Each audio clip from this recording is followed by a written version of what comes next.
if I may request it with the committee, can we possibly look into the possible cover up of this incident as clarified already during the interpellation of the Honorable Acop? Because if so, Mr. Chair, at the very least, we are seeing a case of obstruction of justice here against Colonel Grijaldo.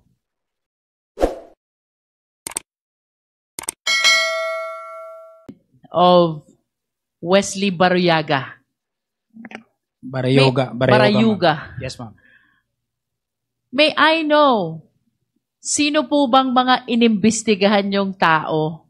Why you come up with a result of an investigation that indeed he's involved in drugs, when in today's manifestation of Bidea, through the Honorable Acop, nung mapasama siya sa list, patay na siya.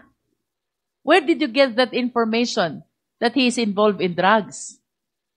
Ma'am, on our investigation, ma'am, done by our investigating team, we have only two motives that time.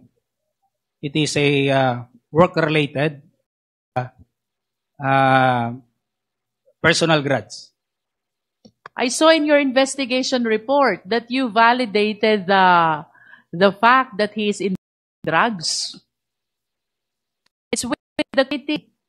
Just, I will check, Your Honor, because on July 30, when the event, immediately thereafter, on July 31, we made, there was a order to have a SITG team that time.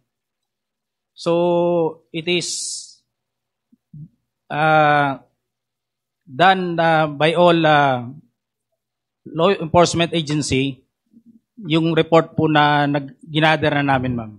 Mr. Chair, I do not understand why Colonel Grijaldo will not be able to access that information with the PIDEA, considering that we belong to the government institution. You can do the validation with the PIDEA. As a matter of fact, I suppose that you validated this information also with PIDEG. No? Saan niyo po ba nakuha yung information na yon? Because it is really very enlightening na patay na yung tao when he was included in the list of narco police. How will you explain this, Colonel? What I do not understand what kind of investigation you were able to come up with. Pulis po kayo, di po ba? Yes, ma'am. Kayo po ang head ng Mandaluyong? Yes, ma'am. Mandaluyong Police Station. Mandaluyong Police Station, and you have the rank of colonel. And I understand you have mastered already the process of investigation. And by investigation, you do not rely on 1, 2, or 3 persons only. You do a lot of validation with different sources. Do you agree to that? Yes, ma'am. Eh bakit po yung napakasimpleng information na si Wesley Barayuga na lang after his death, hindi nyo na-unfold?